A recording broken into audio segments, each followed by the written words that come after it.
আমাদের motivational speaker বলেছেন, কোনো একটা মানুষের জীবনে প্রবেশ করতে অনুমতি লাগে, কিন্তু সেই মানুষটার জীবন থেকে চলে যাবার সময় জাস্ট বলতে হয় আমি ডেট করব, তো থাকতে হলে থাক, নলে ফাট। তুই তো আমার ঘাড়ের উপর ঝুলে বসে রইছিস নেশা না করলে জানি অ্যাসিস্ট্যান্টের সাথে, আর তাজপুর ঘুরে বেড়া। ঠিক আছে, বাচ্চা হচ্ছে তার জন্য ব্যাস অনেক হয়েছে। ফার্স্ট থেকে যদি বলি, আমাদের সম্পর্কটাতে সমস্যা শুরু হয় দাদাগিরির পর থেকে। হলো মিললো, বলেছিলাম না যত নষ্টের গোড়া এই শোটা। থার্ড, আমার বেবি হবে, সেই অ্যাটাক আমার কাছে আসে। সো হে হোয়াটসঅ্যাপ বন্ধুগণ, আজকে তোমাদের শোনাবো এক অস্বাভাবিক, অসামাজিক, অত্যাশ্চর্য, অত্যাধিক রোমহর্ষ, ভূতের গল্পের ন্যায় এক অদ্ভুত সত্যিকারের প্রেমের গল্প। তো ওয়েলকাম টু থ্রেড কথা। এখানে গল্প নয়, টেপাদারের চিবি টেপার ঘটনা ঘটানো হয়। দিনের পর দিন এই মেয়ে ওই মেয়ে, এই মেয়ে ওই মেয়ে, এই মেয়ে ওই মেয়ে, এই মেয়ে ওই মেয়ে। বেসিক্যালি কি হয়েছে বলতো বন্ধুগণ, গৌরব টেপাদারের প্রেজেন্ট তার লিগ্যাল ওয়াইফ মিসেস প্রিয়াঙ্কা, তিনি তার ইন্সপিরেশনাল বরের প্রশংসায় পঞ্চমুখ হয়ে সোশ্যাল মিডিয়ায় একটা পোস্ট করেছে, যেখানে সে গৌরবের এক্স গার্লফ্রেন্ড, যার সাথে তার 7 বছরের সম্পর্ক ছিল, যে ব্রেকআপ এবং সম্পর্কের পুরনো স্মৃতিগুলো ভুলতে শহর এবং পরিবার ছেড়ে জবই মেটের গীতের মতো পাহাড়ে গিয়ে বাচ্চাদের পড়াচ্ছে, তাকে হালকা খোঁচা মেরে দিয়েছে সেই পোস্টে। বলছে, তুই গৌরবের স্ত্রী হওয়ার নোকেরও যোগ্য না, গৌরবের নোক কাটা মাদুলি বেলায় গলায় পড়, তাও তুই ওর ওয়াইফ হইতে পারবি না, নাচতে নাচতে বিয়া তো আমি করবো। এটাতে কি হয়েছে, এই যে ইনডিরেক্টলি খোঁচা, সেটা সে বাদে বাকি সবাই বুঝে গিয়ে অন্তরাকে মেনশন করেছে। এতে মিস অন্তরা খেপে গিয়ে গৌরবের গু সোশ্যাল মিডিয়ায় ছড়িয়ে দিয়েছে। বাহ, লাউ ঠেলা। অ্যাসিস্ট্যান্টের সাথে সে তাজপুর ঘুরে বেড়ালো, তাজপুরে যাচ্ছে। অবশেষে মিস অন্তরা তার অন্তরের অন্তঃস্থলে জমিয়ে রাখা গৌরবের অন্তিম গু, মানে তার ভয়েস রেকর্ড, যেটা তার প্রেজেন্ট এবং লিগ্যাল ওয়াইফ প্রিয়াঙ্কার সাথে ম্যারেজ রেজিস্ট্রি হবার পর অন্তরাকে পাঠিয়েছিল, সেটাকে এক্স গার্লফ্রেন্ড হিসাবে এক্সপোজ করে দেয়। তোকে না পেয়ে অ্যাকচুয়ালি তোর সাথে আমার ভালোবাসাটা অমর হয়ে গেছে। ভালোবাসা হয়েছে তোমার অমর, ভাঙবে আজকে তোমারই কোমর। এক হাতে শিলনোড়া আর এক হাতে মুড়া ঝাঁটা নিয়ে তোমাকে বেডরুমে প্রেত কথা শোনাবে। আপনারা শুনছেন থ্রেড কথা, এখানে গল্প নয়, মাঝে মধ্যে বিজিতে ক্যাত করে লাথি মারার ঘটনাও ঘটানো হয়। সবকিছুর সাথেই জুড়ে আছিস। তোকে না পেয়ে বরং ভালো হয়েছে, মানে যেহেতু তোকে পাইনি তাই তোর প্রতি যে অনুভূতিটা ছিল সেটা আরো স্ট্রং হয়ে গেছে। ভাই, রেজিস্ট্রি করার পরে এই সুরসুরিগুলোর কোনো মানে হয়? তবে বেড়া মানুষ মদ খাওয়ার পরে তো একটু সুরসুর করেই। বিচ্ছেদটাই আমাদের সম্পর্কের অনেক বড় একটা অংশ। তাই বেলা এইভাবে স্ক্রিপ্ট লেখা মাইক নিয়ে বৈশা প্রাক্তন প্রেমিকাকে কি রোমান্টিক প্রেত কথা শোনায় ভাই? আমাদের প্রেম অমর হয়ে গেছে, কোমর ভাঙবে তো। যে অনুভূতিটা ছিল সেটা টেপাদারের অনুভূতি মদ খাওয়ার পরে নুনুভূতিতে পরিণত হয়েছে। তোকে আমি আজীবনের জন্য পেয়ে গেছি। কাউকে ভালোবাসা, কাউকে চাওয়া, কারোর ভালো চাওয়া, এটা তো পুরোটাই ভিতরের ব্যাপার না, এটা বাইরে 10 জায়গায় প্রকাশ করার কোনো প্রয়োজন নেই। হ্যাঁ, বাইরে 10 জায়গায় ওপেন প্ল্যাটফর্মে যেখানে সবাই দেখবে, সেইখানে ওপেন নিন্দা। তাহলে না তুমি কাদায় থাকা মানুষ। আর হোয়াটসঅ্যাপে পারলে চুমু দিয়া দলিল লিখে দেয়, ভাই মদ কম খা। মিস অন্তরা গৌরব তপাদারের সাথে কিছু রোমহর্ষক, রোমান্টিক, অত্যাশ্চর্য, অত্যাধুনিক হোয়াটসঅ্যাপ চ্যাট শেয়ার করেছে, হালকা করে পড়বো। গৌরব বলেছে, আমি প্রিয়াঙ্কাকে সেদিন বলেছিলাম অন্তরা আমার প্রথম বউ, ওই আমার প্রথম প্রেম, আর প্রথম বিচিতে ক্যাত করে লাথি প্রিয়াঙ্কাই মারবে। এবার অন্তরা বলছে, বলে কিনা প্রথম বউ, এরম বললে কিন্তু আমার বিয়ে হবে না। তখন গৌরব বলছে, ওকে আমি বলি যে তুমি আমার দ্বিতীয় সংসার, আর দ্বিতীয় নম্বর বিচিতেও ক্যাত করে লাথি প্রিয়াঙ্কাই মারবে। অন্তরা বলেছে, হ্যাঁ এটাই সত্যি, অ্যাপ্রোচ অনেক পাই। তখন গৌরব বলেছে, ওসবে যাস না, একদম বরের সাথে বা আমার সাথেই করবি।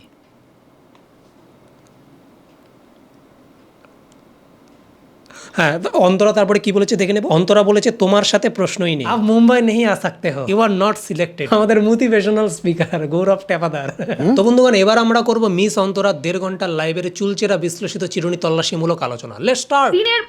দিনের পর দিন এই মেয়ে ওই মেয়ে, এই মেয়ে ওই মেয়ে। এবার এ তো পুরো দেবের ফ্যান গো। সানডে দিলাম শিলাকে, মন্ডে দিলাম রিয়াকে, ওয়েডনেসডে ওয়েন্দ্রিলাকে। এদের সম্পর্ক হয় নাই ভাগ্য ভালো, কারণ নাইলে শুনতে খুব বাজে লাগতো। ওদিকে দেব শুভশ্রী দেশু, এদিকে গৌরব অন্তরা গুয়া।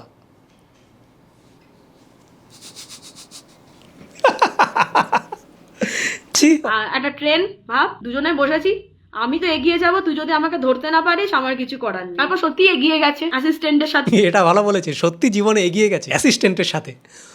হিরণের কথা মনে পড়ে গেল। ফার্স্ট থেকে যদি বলি, আমাদের সম্পর্কটাতে সমস্যা শুরু হয় দাদাগিরির পর থেকে। তার মনে হয় যে সে স্টার মানুষ, আমি তার পাশে মানাই না, কারণ আমি খুবই সাধারণ একটা মেয়ে, তার পাশে কোনো একটা ইনফ্লুয়েন্সারকেই মানাই। বলেছিলাম না, যত নষ্টের গোড়া এই শোটা, এই বাংলা বিভাজন সৃষ্টি করছে এই শোটা, মানুষের সম্পর্কে ভাঙন ধরাইছে এই শোটা। এবার শুনতেছি পুরাতন দাদা নাকি শালবনিতে গেছে, নতুন দাদা নাকি ঘাটাল থেকে আসতেছে। দাদাগিরি 1000 বার কেন 10,000 বার বলবো, হ্যাঁ মেয়েদের সাথে কথা বলতো, সম্পর্কে থাকাকালীন মেয়েদেরকে প্রতিশ্রুতি দেওয়া, কাউকে নাচ শেখা না, আমি ভালোই নাচ করতে পারি, চল একদিন নাচ করি, চল একদিন ডেটে যাই, আমার বাড়িতে একটা ছোট্ট জিম সেটআপ আছে, এখানটায় আসো, বেশি তো দূর না। এগুলোকে কোন টোন বলা হয়? পাক্কা ঘা ঘুমাল রে ঢেমনা পাক্কা ঘা ঘুমাল, মানে জিম নাচ এগুলো তো একাও করা যায়, মেয়ে ছাড়া কি হয় না? মানে বান্ধবীকে পিঠে বসায় পুশ আপ করবা, সিটে বসায় সিট আপ দিবা, কি শুনতেও কেমন একটা। দেখো বিয়ার পরে মদ খায় XYZ কে ফোন করে যদি আমি সুশুরি মার্কা কথাবার্তা বলতাম তাহলে লোকে আমাকে অতটা সিরিয়াসলি নিত না, কারণ জানে হারামজাদা লুচ্চা। শুরু থেকে আমি লুচ্চা মুখের কেরিয়ার দাঁড় করাইছি, আমি কি ভদ্র? কিন্তু মিস্টার তবাদার তার ইমেজ, প্রেমে পড়া বারণ, ব্রেকআপের 108টা কারণ, আত্মসম্মানের ধরি চরণ, তোমার পেতনির হাতে মরণ, এইসব মোটিভেশন দিয়া লাস্টে বিয়ার পরে এক্স গার্লফ্রেন্ডকে মদ খায় ফোন করে বলে আমার প্রেম অমর। আমি সেদিন বলেছিলাম যে আমাদের সম্পর্ক নেই, তুমি বলে দাও সোশ্যাল মিডিয়াতে, সবার জানা উচিত যে আমরা বেরিয়ে এসেছি। বলেনি, সে আমাকে উত্তরে এটা দিয়েছিল, আজকে তোর সাথে ছবি দিয়েছি মানুষ তাই তোকে চেনে, তুই কে? কালকে যখন তোর সাথে ছবি আপলোড করব না তখন সবাই ভুলে যাবে। নাথিং থেকে সামথিং হয়ে ওঠার জার্নিতে যে মেয়েটা তোমার সাথে ছিল, তোমার সাথে সম্পর্ক ভাঙনের পর সে তোমার কাছে একটা সমাজ মাধ্যমে ব্রেকআপের পোস্ট আবদার করেছিল, যাতে সমাজের সো কল্ড জবাবদিহি করতে তার সুবিধা হয়, কারণ একজন সাধারণ মেয়ের সম্পর্কের ভাঙন গঠন নিয়ে অনেক রকম সমাজে প্রশ্নের সম্মুখীন হতে হয়। বাট গৌরব ট্যাপাদার, তুমি পোস্ট প্রদান না করে তোমার প্রাক্তন প্রেমিকাকে অহংকার প্রদর্শন করিলে। What is the motivation behind it? অহংকার উন্নতির কারণ। হ্যাঁ, তুমি ওর সাথে ছবি পোস্ট না করলে তাকে লোকে চিনবেই না, এখন তার একটা লাইভের জন্য লোকে তোমাকে বেশি করে চিনতেছে। কর্মফল গুইডা ফিডা, আমি যাকে তুলবো সেই থাকবে। এ ভাই মোটিভেশনাল স্পিকার না বুলডোজার, যাকে তাকে তুলে দিতেছে।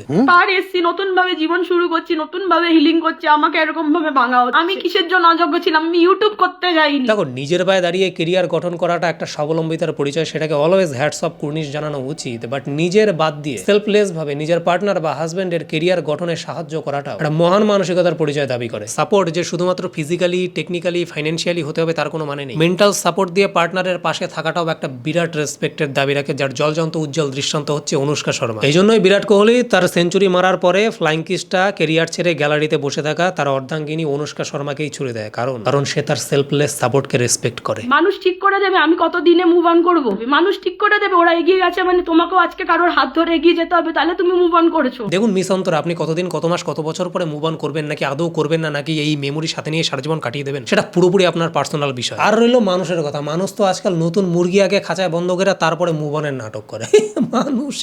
মানুষের কথাকে লিটারেলি সুরুচি সঙ্গের বর্জিত নিরোধের মতো ডাস্টবিনে ফেলে দিন, প্লিজ কান দেবেন না। তুমি যোগ্য না তাই জন্য তুমি ডিজার্ভিং ছিলে না বলেই তুমি লাত খেয়েছো, কোনো মেয়েকে এরকম বলা যায়? আমি চুপ রয়েছি, মানুষ আমার দিকে আঙ্গুল তুলছে, কারণ অপোজিট অনেক ক্ষমতাবান হয়তো আর আমি সাধারণ। Simplicity is the best luxury. আমি তো বলবো সিম্পল হওয়ার প্রতিযোগিতায় নাম লেখাও, কারণ সেখানে কম্পিটিশন খুব কম। আপনারা শুনছেন থ্রেড কথা, এখানে গল্প নয়। রিলেশনশিপে থাকতে হলে রিল বানাতে হয়। স্ট্রিট স্মার্ট মানে হচ্ছে ফোন পে জিপে থাকা। আমার ফোন পে জিপে ছিল না তখন, সারাক্ষণ আমাকে এর থেকে শিখতে হবে, ওর থেকে শিখতে হবে, এটা ছিল সম্পর্ক। একটা সম্পর্ক ভাঙার 100টা কারণ থাকে, কিন্তু 101 নম্বর কারণটা খুঁজে বের করে সম্পর্ক টিকিয়ে রাখাই হলো আসল প্রেম। ফোন পে জিপে রাখতে হবে, ফলোয়ার বাড়াতে হবে, মিস্টার তপাদারকে ইউজ করে ইউটিউব গ্রো করতে হবে, 5 তলা থেকে 10 তলায় উঠতে হবে। ডাউন ফাক হলে চলবে না, স্ট্রিট স্মার্ট হতে হবে। আরে ভাই, তুই কি অন্তরার সাথে প্রেম করতি নাকি পার্সোনালিটি ডেভেলপমেন্টের ক্লাস করাইতি? অ্যাসিস্ট্যান্টের সাথে সে তাজপুর ঘুরে বেড়ালো। আমি ডেট করবো তো থাকতে হলে থাক, নলে ফাট, তুই তো আমার ঘাড়ের ওপর ঝুলে বসে রয়েছিস। ঘোর অমাবস্যার রাত, তাজপুরে নিজের অ্যাসিস্ট্যান্টকে পার্সোনালি মোটিভেট করার পরে বাড়িতে ফিরে এলেন তপাদার বাবু। নিজের এরিয়ার ঘুটঘুটে অন্ধকার শুনশান ঝিঝি পোকারাটাকে আচ্ছন্ন গলিটা দিয়ে হেঁটে যাওয়ার সময় তপাদার বাবু হঠাৎ দাম থাক বলে একজনের আওয়াজ শুনতে পায়। সে কিন্তু পাত্তা দেয়নি। বীর পুরুষের মতো বুকে বল, পেটে রঙিন জল নিয়ে সে এগিয়ে গেছে তার বাড়ির গেটের দিকে। নিজের বাড়ির গেটের তালাটা যখনই খুলতে যাবে সে হঠাৎ ফিল করে তার ঘাড়ে কেউ একটা চেপে বসে আছে।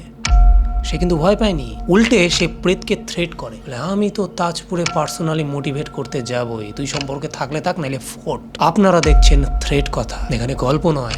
ট্যাপাদারের মাঝে মধ্যে বিচিও টেপা হয়। শুরুতে তো আমাকে পরিচয় দেয়নি, আমি সেটাও মেনে নিয়েছি, ঠিক আছে, মহিলা ফ্যান ধরে রাখার জন্য। হ্যাঁ ঠিকই বলছে, ওই জন্যই তো বিয়ের পরে শাহরুখ খান, আল্লু অর্জুন এদের গেরিয়ে আসে। একটা কথা বলবো, মহিলারা না কাজের পাশাপাশি চরিত্র দেখেও মানুষের ফ্যান হয়। তুই আমার ফ্যামিলিতে 50,000 টাকা কন্ট্রিবিউট কর, আমি কালকেই বিয়ে করে নেবো। 50,000-এ 10 তলা হবে, মানে ওই 5 তলা থেকে 10 তলাতে ওঠার যে স্বপ্নটা পূরণ হবে। আমাকে কথায় কথা শোনানো তো আমি 10 তলা বিল্ডিং এ উঠবো, তুই তো 5 তলাতে থাকার যোগ্যতা রাখিস না। ভাই চাইলে ডিরেক্টলি একবারে 10 তলা বিল্ডিংই চায় ফেলাই দিই। করেছি পণ, নেব না ধন, বউ যদি হয় নর্তকী।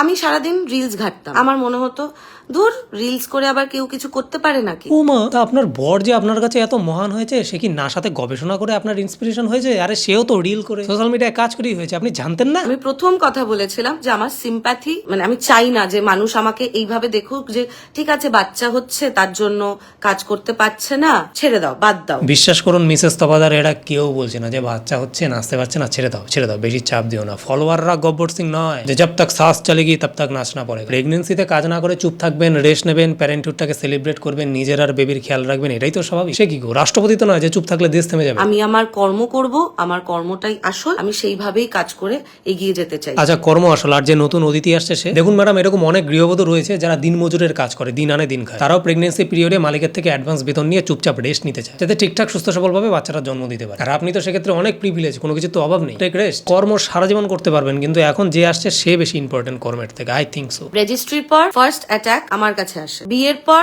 সেকেন্ড অ্যাটাক আমার কাছে আসে, থার্ড আমার বেবি হবে, আমি সেটার কথা লিখতে সেই অ্যাটাক আমার কাছে আসে। আচ্ছা, দুইবার অ্যাটাক হওয়ার পরে তো আপনার অ্যাটলিস্ট বুঝে যাওয়া উচিত ছিল যে কি এমন লেখলে উস্কানিমূলক পোস্ট হয়ে যায় এবং সবাই তাকে মেনশন করে। একবার না হয় পোস্ট করতে গিয়ে ভুল হয়েছে, অ্যাটাক পেয়ে গেছেন। দুইবার না হয় পোস্ট করতে গিয়ে ভুল হয়েছে, অ্যাটাক পেয়ে গেছেন। তিনবারও সেম ভুল। আর আপনার ভুল না, সব ভুল হচ্ছে এই মোটিভেশন স্পিকার গৌরব। এই সময় মুড সুইং হবে, এটা ন্যাচারাল হিউম্যান প্রেগনেন্ট মহিলার টেন্ডেন্সি। দরকার হলে এক্সট্রা একটা ঝাঁটার বাড়ি তুই খা, তাও সোশ্যাল মিডিয়া এনাকে একটা পোস্ট করতে দিস না। এই সময় সোশ্যাল মিডিয়া থেকে দূরে রাখ, স্ট্রেস কম দে। আমি চাই না এখন এই সমস্ত জিনিসপত্র। কারণ নাম নিচ্ছি না। আপনারা এবার লুকাচুরি খেলাটা বন্ধ করেন তো। এ বলে আমি নাম নেই নেই, সেও বলে আমিও তো নাম নেই। আর এদিকে সব ফলোয়ার বুঝে যাইতেছে যে কাকে নিয়ে কথা বলা হইতেছে। এরকম লুকাচুরি খেলার কোনো মানে হয়? একটা ট্রান্সপারেন্ট কাচের পিছনে লুকায় বলতেছে টু কি খোঁজো খোঁজো আমাকে খোঁজো। ঋতিকা ম্যাডাম একজন লিখেছে, নিজে বলছে কারো নাম নিয়ে লিখিনি, গায়ে কেন লাগছে, যে অন্যের কেন পেছনে লাগছেন। আমি কি লেগেছি?